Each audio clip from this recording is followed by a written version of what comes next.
नमस्कार, आप सभी का बहुत बहुत स्वागत है। मेरा नाम रोबिका लियाकत है। न्यूज 18 इंडिया पर आप देख रहे हैं गूंज। वक्त हो गया है 4:50। आज संविधान दिवस है। यह आपका हथियार है, आपकी ताकत है, आपका औजार है, आपका गहना है, आपकी आजादी है, आपका विश्वास है।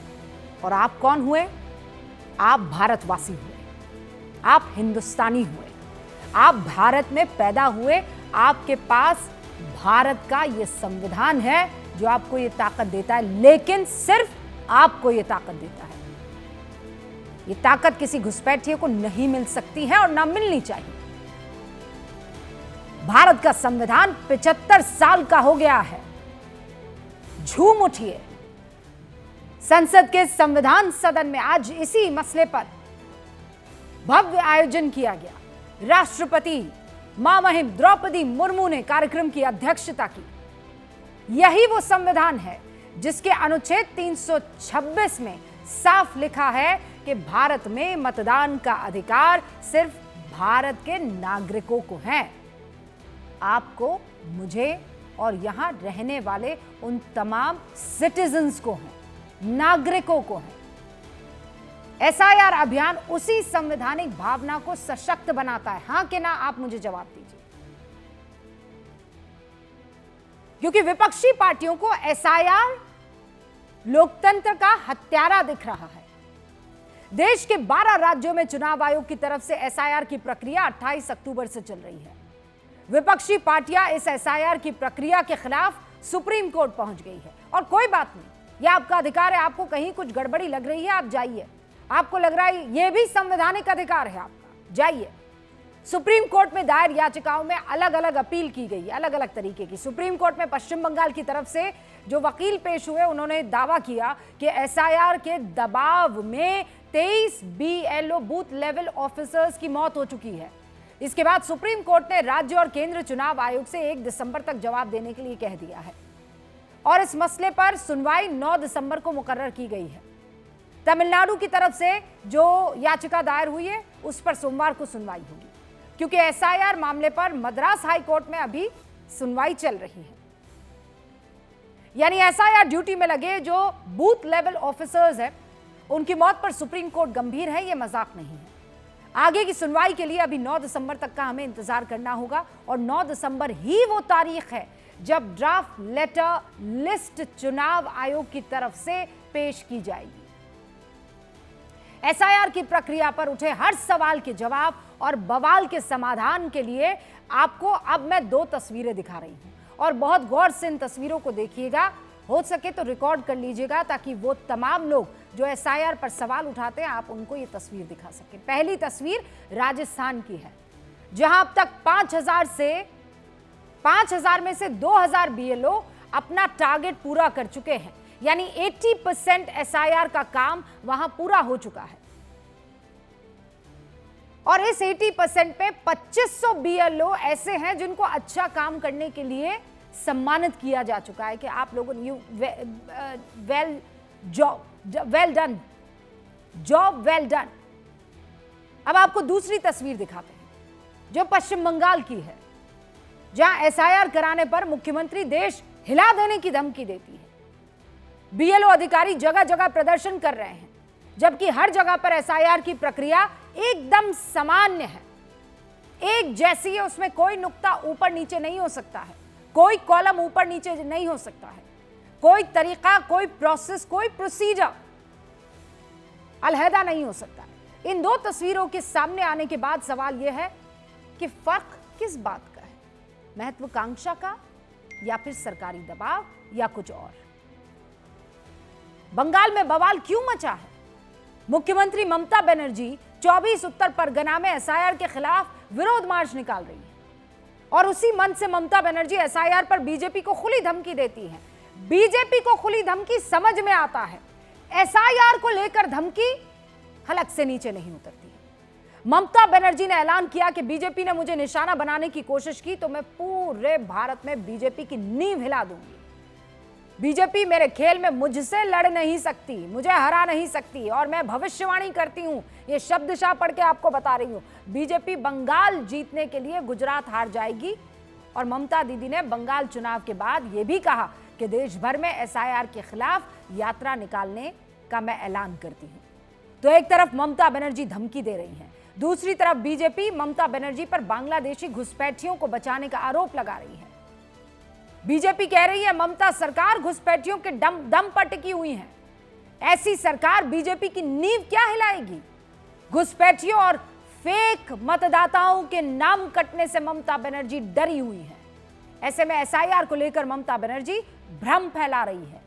दीदी कुछ भी कर ले, चुनाव में विदाई उनकी तय है, ये बीजेपी कह रही है। तो जब बंगाल में एसआईआर पर इतनी हाय तौबा मच रही है, तो हमारी भी जिम्मेदारी बनती है कि हम दर्शकों तक जमीनी हकीकत पहुंचाएं, सच्चाई आपको बताएं, कौन सच्चा कौन झूठा, बगैर किसी लाग लपेट के। न्यूज़ 18 इंडिया की टीम ग्राउंड जीरो पर पहुंची। ग्राउंड जीरो यानी जहां एसआईआर हो रहा है। एसआईआर अभी कहां हो रहा है? पश्चिम बंगाल में। चेहरा आपको किसका दिखाई दे रहा है? आपको सब समझ में आ जाएगा ये लोग कौन है। ये पश्चिम बंगाल का संदेश खाली है। यहां के स्थानीय लोग आरोप लगा रहे हैं कि यहां बांग्लादेश से बहुत सारे लोग अवैध तरीके से आकर रह रहे हैं, फर्जी दस्तावेज बनाकर प्रदेश सरकार की योजनाओं का लाभ ले रहे हैं। सुनिए आप, न्यूज़ 18 इंडिया के कैमरे पर अवैध बांग्लादेशियों का कबूलनामा बहुत जरूरी है। सुनिए इनको। আমি এখানে এই 10 বছর পরে লেখাপড়া হয়েছে, আজ 15-16 এই 18 বছর আমি এখানে জমি জায়গা কিনেছি। আমার ওই শ্বশুরবাড়িতে আমার বাপের বাড়ি ছিল, এখানে ওই তো সামনে আছে আমার বাপের বাড়ি। শ্বশুরবাড়ি ওই গরুহাট পারুলিয়া, বাংলাদেশে গরুহাট পারুলিয়া। ওই যে আমার স্বামী ওই পাগল। আমার আছে আধার কার্ড আছে, আই কার্ড আছে, তারপর প্যান কার্ড আছে, স্বাস্থ্য সাথী কার্ড আছে। আমার বাড়ি ছিল পারুলি। আমার এখানে আচ্ছা আমার আধার কার্ড হয়ে গেছে, প্যান কার্ড হয়ে গেছে, খাদ্য সুরক্ষার কার্ড হয়ে গেছে। मर्जीना बीबी और अब्दुल गफ्फार दोनों के पास आई कार्ड है, आधार कार्ड है, जो कार्ड मांगना है मांग लीजिए, सारे कार्ड है। और असल में कहां से आए? बांग्लादेश। ये दो लोग तो सिर्फ ट्रेलर भर है।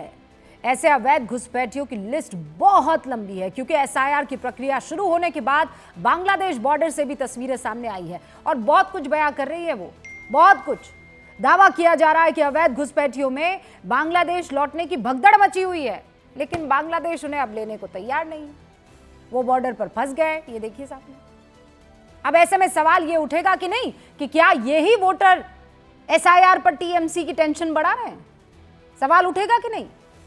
उधर बंगाल से महाराष्ट्र तक टीएमसी और शिवसेना, उद्धव गुट समेत तमाम विपक्षी दल आरोप लगा रहे हैं कि चुनाव आयोग बीजेपी के इशारे पर एसआईआर सिर्फ गड़बड़ी कराने के लिए कर रहा है। पूछा जा रहा है कि एसआईआर से फायदा क्या होगा? बिहार में देखा आपने एसआईआर से क्या हुआ?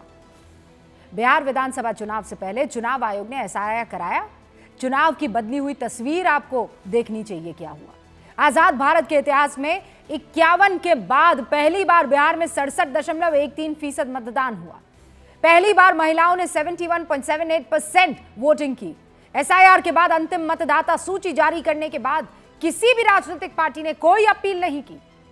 एसआईआर के बाद बिहार में 12 पार्टियों और 2616 उम्मीदवारों की तरफ से किसी भी जगह दोबारा मतदान का अनुरोध नहीं किया गया। ये पन्ने कह रहे हैं, कोई और नहीं कह रहा है।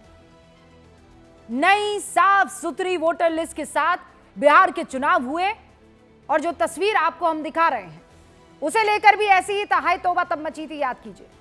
संविधान को खतरे में बताया, दावा किया गया कि संविधान की हत्या की जा रही है, लेकिन जो तस्वीर बिहार से सामने आई उसे देखकर आपको कहीं भी ऐसा लगा कि संविधान की और लोकतंत्र की हत्या हुई? संविधान के लोकतंत्र का पिलर और मजबूत हुआ कि नहीं? क्योंकि निष्पक्ष चुनाव वहां पर हुआ और वो हथियार निष्पक्ष चुनाव है जो किसी भी देश की लोकतांत्रिक व्यवस्था को और मजबूत करता है। और ऐसे में आज गूंज में सवाल कि एसआईआर के खिलाफ बंगाल समेत पूरे देश में विपक्ष हाय तौबा क्यों मचा रहा है? Very simple question. एसआईआर चुनाव आयोग कर रहा है तो ममता बनर्जी बीजेपी को निशाने पर क्यों बना रही है और क्यों ले रही है?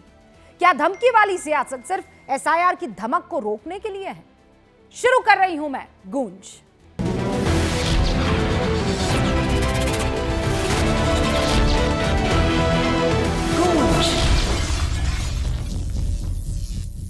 सारे खास मेहमान हमारे साथ जुड़ चुके हैं। उन सब से आपका मैं तारुफ करवा देती हूँ। भारतीय जनता पार्टी के राष्ट्रीय प्रवक्ता जफर इस्लाम, समाजवादी पार्टी के राष्ट्रीय प्रवक्ता अजीज खान साहब, राजनीतिक विश्लेषक वरुण पुरोहित यहाँ हमारे साथ स्टूडियो में है, और राजनीतिक विश्लेषक, अच्छा वैसे बता दूं वरुण जी कांग्रेस के नेता भी रहे, कांग्रेस का पक्ष रखते हैं। राजनीतिक विश्लेषक तौसीफ खान भी हमारे साथ जुड़े हुए हैं जो ममता दीदी का पक्ष रखेंगे, और पेशे से दोनों वकील हैं।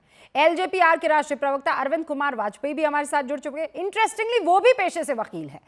सुप्रीम कोर्ट के वकील प्रतीक कुमार भी हमारे साथ जुड़े। यानी यहां पर कोई भी जिसे कहते हैं ना लफाजी नहीं करेगा, सारे वकील हैं, सब अपनी अपनी दलीलें पेश करेंगे। और जो वकील नहीं है उन्होंने लाल रंग का वो जो रुमाल डाला हुआ है वो भी अच्छे खासे वकील है, और दूसरे जफर साहब है जिन्होंने काली सदरी पहनी हुई है, वो भी वकील ही बन जाएंगे अपनी पार्टी के कुल मिलाकर। शुरू कर रही हूं गूंज। अजीज भाई शुरुआत आपसे कर रही हूं, क्या दिक्कत है एसआईआर से? सर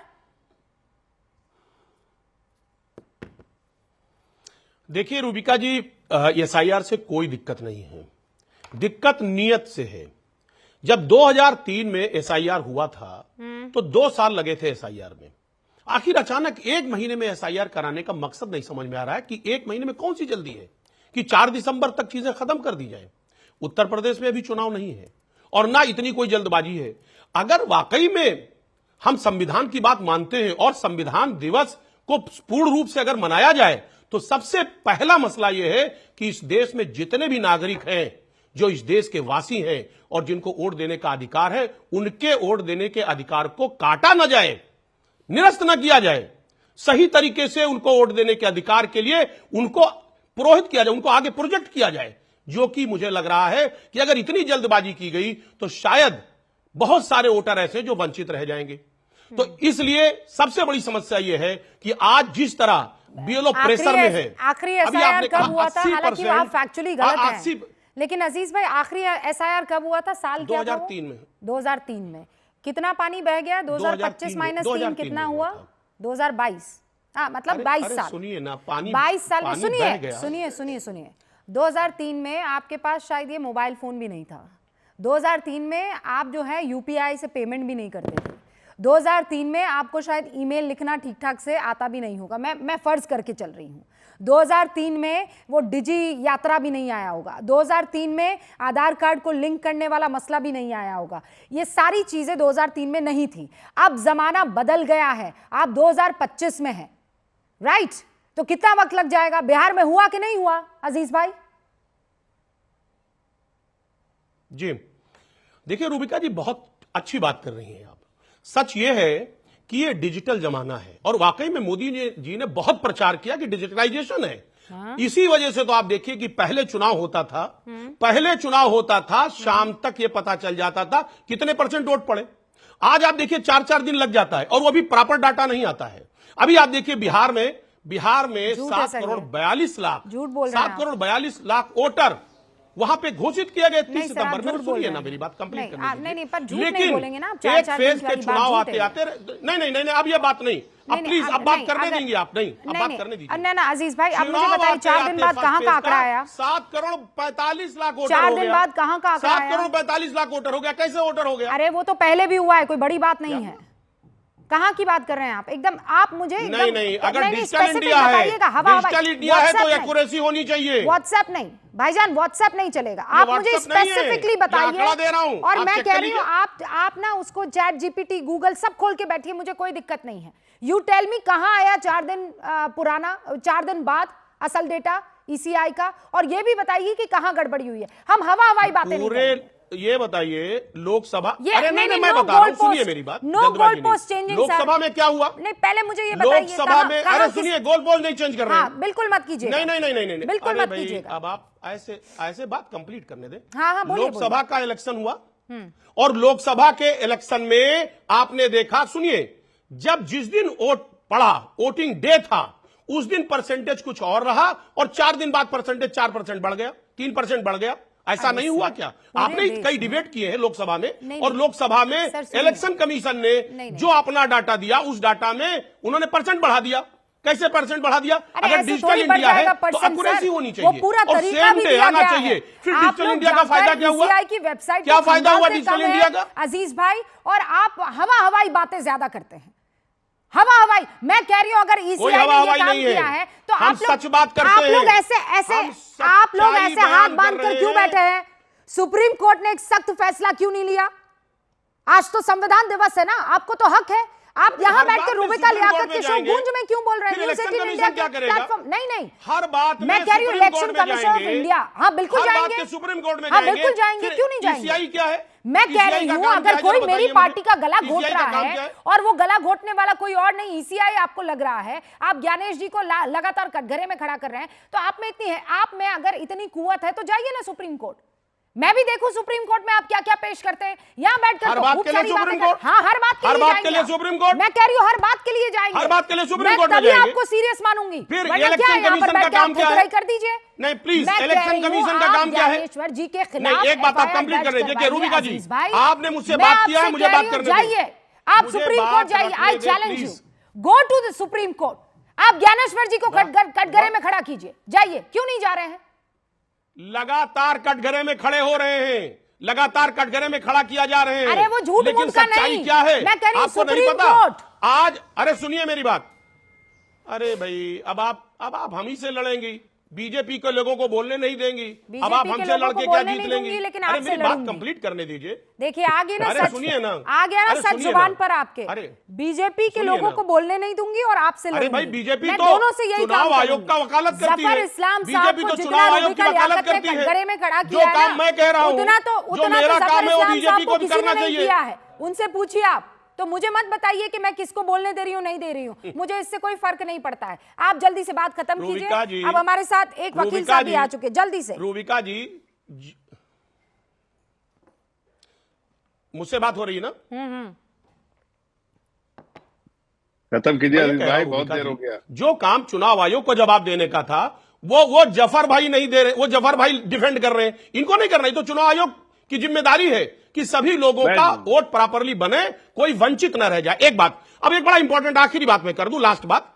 देखिए आज लगातार बीएलओ आत्महत्या कर रहा, अभी गोंडा में देखिए जहर खा के आत्महत्या कर लिया, फतेहपुर में हो गया। मैं बता दूं एक पूरी लिस्ट है मेरे पास, गुजरात से लेकर के वेस्ट बंगाल, और अभी जहां राजस्थान का जिक्र कर रही थी आप, राजस्थान में मुकेश, हरिओम, संतराम, ये सब लोग आत्महत्या करी, इन्होंने आत्महत्या किया। इतना प्रेशर है, आखिर इतनी प्रेशर में काम क्यों हो रहा है? अगर यह समय बढ़ा दिया जाए, 4 महीने कर दिया जाए, तो मुझे ऐसा लगता है कि लोग प्रॉपर तरीके से इस चीज को कर पाएंगे, अपने वोट को सुरक्षित कर प्रवक्ता ने पाएंगे। अपनी बात कह दी है। जल्दी से जफर इस्लाम साहब जवाब दीजिए, और उसके बाद प्रतीक जी भी हमारे साथ आ चुके हैं, सुप्रीम कोर्ट में वकील हैं और बकायदा यहां जो चुनाव आयोग पर लगातार आरोप लगाए जा रहे हैं। Sir, this man has studied a lot about all your questions, और जो भी आप जिस तरीके के भी या प्रोपेगेंडा फैलाया जा रहा है उसका ये नाश करेंगे, मैं ये मानकर चल रही हूं sir, because he studied a lot on this. Alright, Prateek ji आपके पास आओ, उससे पहले जफर साहब, योर टाइम बिगिंस। देखिए ऐसा रूबिका जी, आप ईसीआई की मंशा समझिए, सिर्फ एक ही उनका जो है उनकी मंशा है कि शुद्धिकरण होनी चाहिए वोटर लिस्ट की। अब वोटर की लिस्ट की शुद्धिकरण में किसी पॉलिटिकल पार्टी को सपोर्ट करना चाहिए कि उसका विरोध करना चाहिए, ये अपने आप में एक बहुत बड़ा क्वेश्चन है। जो सपोर्ट करते हैं उनको, जैसे भारतीय जनता पार्टी सपोर्ट करती है कि शुद्धिकरण होना चाहिए, भाई कोई भी ऐसा नागरिक जो आज है, जो नागरिक नहीं होना चाहिए इस देश का, उसको नागरिकता कैसे मिली, क्या क्यों मिली, और क्यों वोट दे रहा है, क्यों उसके रिसोर्सेज पे, देश के लोगों के रिसोर्सेज पे काबिज है, उनको हटना ही चाहिए, शुद्धिकरण होना चाहिए। इसलिए हम सपोर्ट करते हैं, ईसीआई के इनिशिएटिव को सपोर्ट करते हैं। लेकिन जब ममता बनर्जी, राहुल गांधी, अखिलेश यादव इस तरह की बात करते तो समझ में आता है, ममता बनर्जी धमकी दे रही है कि पूरा देश हिला दूंगी। अरे मैं खुद हिली हुई है, वो हिल रही है ऐसे इसलिए कह रही देश हिला देंगे, देश नहीं हिलेगा, वो खुद हिल रही है। आज आपने दिखाया ना रूबिका जी कि वहां बंगाल में ऐसे लोग बैठे हैं जो देश के नागरिक नहीं, बांग्लादेश से आके यहाँ पर बैठे हैं ना, यहाँ पर बहुत सारे कार्ड हासिल कर लिए, गलत तरीके से नागरिकता हासिल की है और अवैध तरीके से रह रहे हैं। ऐसे लोगों की ही पहचान होनी चाहिए। अब मैं बताती हूँ आपको, ये बात आप लोग सब कहने से कतराते हैं, पर रूबिका लियाकत तो नहीं कतराएगी कहने से, वो तो कह देगी।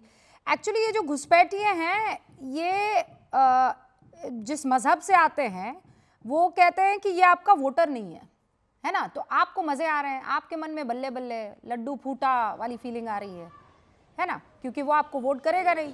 और इनका है वो स्ट्रांग मजबूत वोटर। बांग्लादेश से जो आ रहा है घुसपैठिया, वो ज्यादातर हम देख रहे हैं वो कौन है। तो आपको अच्छा लग रहा है और इनको बुरा लग रहा है। खेल यहीं पर दिख रहा है, मुझे जो दिख रहा है गलत हो तो अजीज भाई आई एम राइट हियर, आप मुझे बता दीजिएगा। एक बात वोट बैंक, मैं बात करना चाह रहा हूं। No it is all about vote bank. Zafar sahab 20 seconds. मैं सिर्फ इतना कहना चाहता हूँ रूबिका जी, इसमें न धर्म लाइए न धर्म की वजह है, इसमें सिर्फ नागरिकता की है। अवैध तरीके से नागरिक कोई भी देश का बना, चाहे किसी धर्म का पालन करता हो, किसी में आस्था उसकी हो, उसको कटघरे में खड़ा होना ही पड़ेगा, उसको निकालना ही पड़ेगा। लिस्ट की शुद्धिकरण होके रहेगी, चाहे किसी धर्म का पालन करता हो। I agree with this. मैं किसी और चीज से एग्री करूं या ना करूं, चाहे वो ला इलाहा इल्लल्लाह मोहम्मदुन रसूलुल्लाह बोलने वाला हो, चाहे वो जय श्री राम बोलने वाला हो, चाहे वो हेल मदर मैरी बोलने वाला हो, चाहे वो सो निहाल सत श्री अकाल बोलने वाला हो, जो बोले सो निहाल ये कोई कहने वाला हो, अगर वो इस देश का नागरिक नहीं है तो उसे हक नहीं होना चाहिए वोट डालने का और देश के सरकार की योजनाओं का लाभ उठाने का। इतनी क्लैरिटी तो हम सब में हो सकती है तौसीफ खान साहब, इतनी क्लैरिटी तो हो सकती है। देखिए रूबिका जी, 2002 में बंगाल में इसके पहले एसआईआर हुआ था। उस वक्त 3 साल सरकार ने लिया था एसआईआर के प्रोसेस को कंप्लीट करने के लिए। इस दफा सरकार कह रही है कि 1 महीने में इस प्रोसेस को कंप्लीट करो। ठीक है, बहुत सारे रीजन हो सकते हैं भाई। बीजेपी का दावा है और खुलेआम शुभेंदु अधिकारी और दूसरे बीजेपी के एमपी कहते हैं कि एसआईआर में हम 1 करोड़ वोटर्स का नाम मिटा देंगे और तृणमूल और बीजेपी के वोट शेयर में 40-50 लाख का वोट का ही सिर्फ फर्क है। हम वो वोटर नेम एसआईआर के बाद में जो वोटर फ्रेश प्रिपेयर करेंगे उससे बीजेपी जीत जाएगी और बीजेपी बंगाल में सरकार बना लेगी। ठीक है, बीजेपी को बंगाल में सरकार बनाने की जल्दी है, इसलिए जितने भी किसान बंगाल के हैं वो अपना चासी का काम छोड़े, अगर उनके घर के परिवार वाले को हॉस्पिटल ले आना वो छोड़े, जल्दी जल्दी जाकर के एनुमरेशन फॉर्म फिल कर दे। एनुमरेशन फॉर्म अगर उनको फिल करना नहीं आता है, अगर कंप्यूटर इस्तेमाल करना नहीं आता तो उन्हें बांग्लादेश बोल करके उनका नाम को हटा दिया जाएगा। बीजेपी का धमकी है कि कोई किसान बिहार का सड़क पर नहीं आया तौसीफ भाई, ये कहने के लिए। रूबिका जी, बेचारे किसान के पास में वक्त रहता है कि वो सड़क पर आए, सरकार से लड़े। ऐसी सरकार जिसके पास अंबानी, अदानी और कितने बड़े बड़े खजाने वाले लोग बैठे हुए, ऐसे सरकार से लड़ेगी वो गरीब जनता, वो गरीब किसान। आप क्या बात कर रही है? उनके पास तो 2 वक्त रोटी कमाने का मौका नहीं मिलता। उनके घर में परिवार में कोई बीमार पड़ जाए, हॉस्पिटल ले जाने का उनके पास में पैसा नहीं रहता। वो जाएगी सरकार से लड़ने के लिए, सड़क में आकर के प्रोटेस्ट करेगी। कैसी बात आप करती है?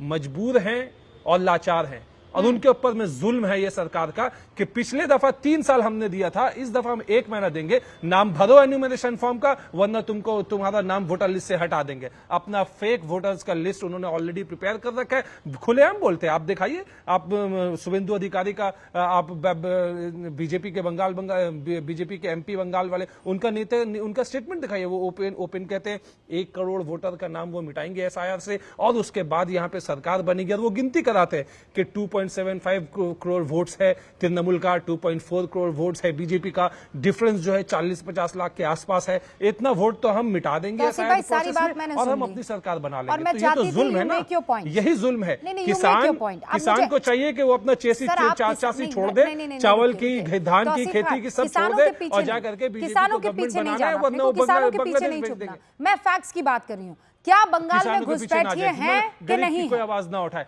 क्या बांग्लादेशी घुसपैठिए बंगाल में है कि नहीं है? नहीं होनी चाहिए।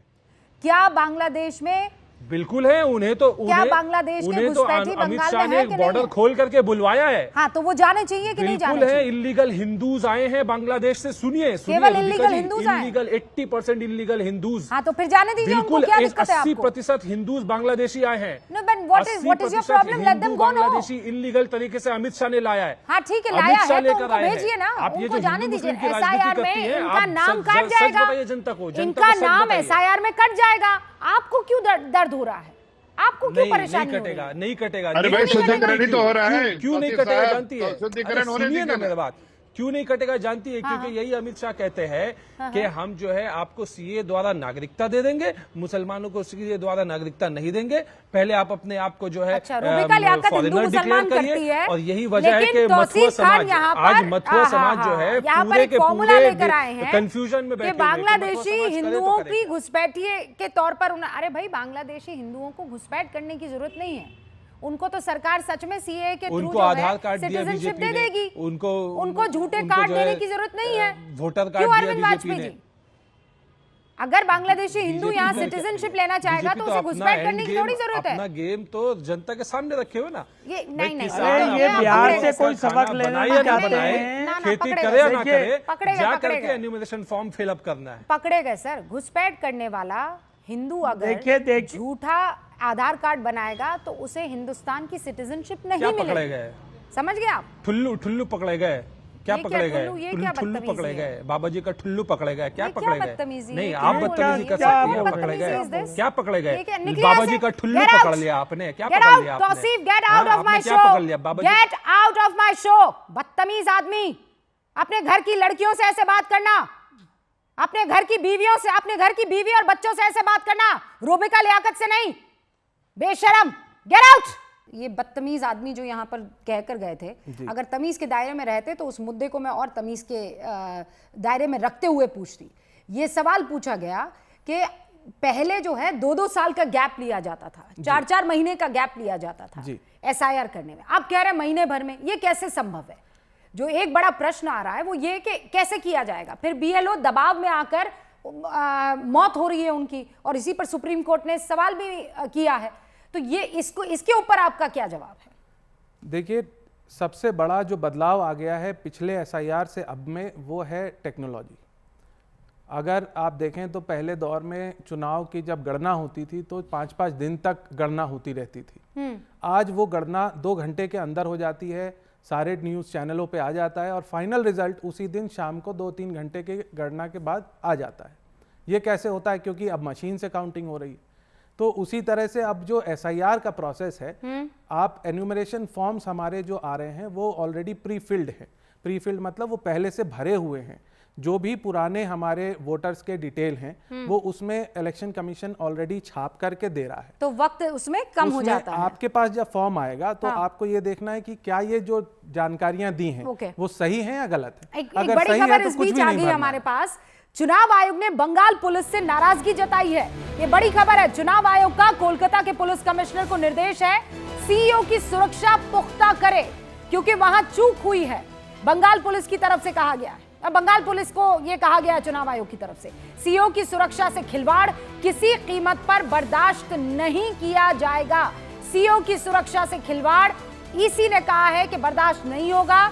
ईसी ने बंगाल पुलिस से इस मसले पर नाराजगी जताई है और कहा है कि यह चूक ठीक नहीं है।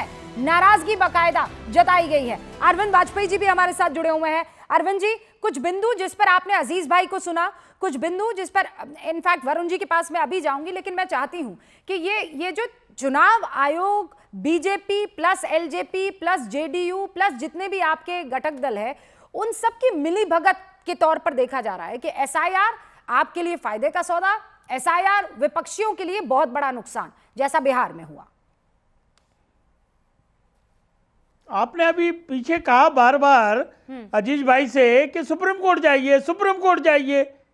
अरे भाई, सुप्रीम कोर्ट जाएंगे तो सबूत चाहिए। वहाँ डिबेट और आर्ग्यूमेंट एविडेंस के बेस पे होता है, इसलिए ये सुप्रीम कोर्ट नहीं जाना चाहते। ये जनता के बीच में गुमराह करना चाहते हैं। एक बात बताइए, 90% फॉर्म बंगाल में इनोमिनेशन फॉर्म वापस आ चुके हैं, सिर्फ 10,32,000 फॉर्म अभी तक वापस नहीं आए हैं। मैं ये जानना चाहता हूं इन सभी साथियों से, क्या एसआईआर से नुकसान क्या हो रहा है? बिहार में अभी आपके सामने 30 दिन के अंदर एसआईआर हुई है और उसका नतीजा ये निकला कि वोट परसेंटेज बढ़ गया। मतलब क्या आरोप किया है? जब सुप्रीम कोर्ट सुनवाई कर रहा है, सुप्रीम कोर्ट ने पहले भी सुनवाई की, सुप्रीम कोर्ट ने एसआईआर पर रोक नहीं लगाई, उसके बावजूद भी ये उसके पीछे पड़े। इसका कारण हमको नहीं समझ आता। कारण सिर्फ एक हो सकता है, ये हार से डरे हुए हैं, ये हताशा में है, ये निराशा में है इलेक्शन कमीशन पे इन्होंने पहले लगातार ईवीएम पे आरोप लगाए, अब वो छोड़ दिया। ईवीएम पे कुछ मिला नहीं तो ईवीएम छोड़ दिया, अब एसआईआर पे आ गए। अरे भाई, वोटर लिस्ट दुरुस्त होनी चाहिए या नहीं होनी चाहिए हर चुनाव से पहले? इसका सीधा जवाब है बिल्कुल होनी चाहिए। जो आदमी मृत्यु हो गए उनके नाम कटने चाहिए कि नहीं कटने चाहिए? या जो आदमी रिपीट एड्रेस पे उनके नाम कटने चाहिए कि नहीं कटने चाहिए? कटने चाहिए। जो आदमी 12 डॉक्यूमेंट नहीं देगा उनके नाम नहीं रहने चाहिए और ना ऐड होने चाहिए। तो इसमें कहाँ दिक्कत है? किस तरह के बेबुनियाद आरोप लगा के इनको क्या हासिल होगा जब बिहार की जनता ने यह बता दिया कि देखिए एसआईआर का कोई मुद्दा नहीं है।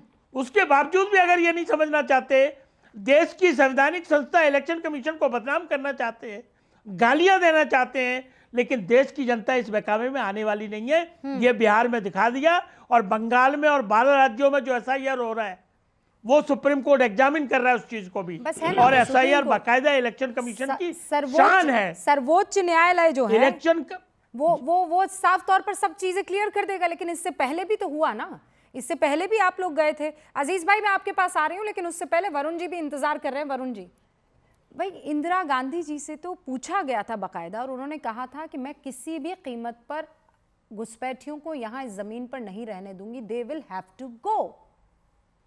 क्यों पाल के बैठे हम? धर्मशाला थोड़ी है हिंदुस्तान। रूबिका जी, सबसे पहले तो आपका अभिनंदन। राजस्थान की आप एक शेरनी हो, आपका राजपूताना की हमारा गर्व से सर ऊंचा होता है। विदेशों में भी आपको सम्मानित किया जा रहा है, आपकी गूंज पूरी दुनिया में गूंज रही। हुक्म। और हिंदुस्तान की आम जनता की आवाज़ अगर पूरी दुनिया में गूंज रही है तो ये लोकतांत्रिक व्यवस्था के लिए शुभ संकेत। अब एसआईआर की बात अलग अलग शब्दों से बताऊं, अभी टेक्नोलॉजी की बात हुई। जब टेक्नोलॉजी जब राजीव गांधी जी लेके आए तो सबसे ज्यादा ह्यू एंड क्राई बीजेपी मचा रही थी, आज उसके बल पर सत्ता में बैठी। अब आपने एक बात आई, सुप्रीम कोर्ट जाइए हर बात में। अरे भाई, डेमोक्रेटिक इंस्टीट्यूशंस है, सबसे बड़ी पावरफुल सुपर संस्था होती है लॉ मेकिंग बॉडी, वो दैट इज पार्लियामेंट। अब पार्लियामेंट में अगर विपक्ष राजी नहीं है तो आपको ऐसी क्या हठधर्मिता है कि आप विपक्ष को साथ लेके नहीं चलना चाहते? एसआईआर करा रहे थे तो इलेक्शन कमीशन को विपक्ष से 1 नहीं 10 बैठक करते। लोकतंत्र में तो यही है। हठधर्मिता क्या है कि चुनाव आयोग मैं नहीं सुनूंगा। मैंने चुनाव आयोग का एक स्टेटमेंट सुना, उन्होंने, आपने जो बात की उसी पे आ रहा हूँ कि आधार कार्ड जो है सिटीजनशिप का कोई कार्ड नहीं। आधार भी जो बना है वो एक्ट से बना है, संसद से। कैसे कह सकते हैं? अपने परव्यू से बाहर जा सकता है इलेक्शन कमिश्नर। अभी इतना ही, लेकिन एसआईआर पर आने वाले दिनों में और बहस छिड़ेगी और मैं कह रही हूँ प्रूफ लेकर बैठिए सर, हवा हवाई बातें नहीं। बहुत बहुत शुक्रिया आप सभी का। और जो बदतमीजी करेगा सर, बाहर का रास्ता।